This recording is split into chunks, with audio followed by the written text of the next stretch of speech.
आपण एक बटाटा कापून घेतलाय उभा, एकदम बारीक उभे स्लाइस करून घेतले. त्यामध्ये एक अंड, 2 चमचे मैदा, चवीनुसार मीठ आणि 2 चमचे पाणी टाकणार आहे आपण आणि छान मिक्स करून घेऊया. अगदी थोडीशी हळद, एकदम थोडीशी टाकली आहे. हे सगळं मिक्स करून घेऊ आपण.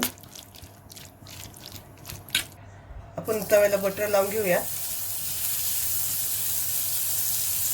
त्याच्यावर केलेले मिश्रण टाकूया. गॅस बारीक आहे आपला आणि पसरून घ्यायचं असं सगळीकडे.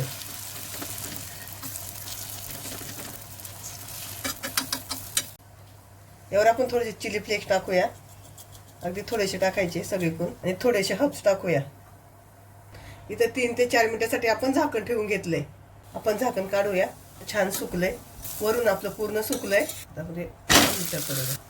इथं आपण 2 मिनिटासाठी झाकण ठेवणार आहे आणि गॅस मिडियम केलाय. झाकण काढूया आणि पलटी करूया.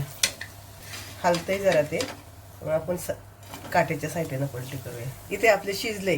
आता आपण गॅस बंद करूया.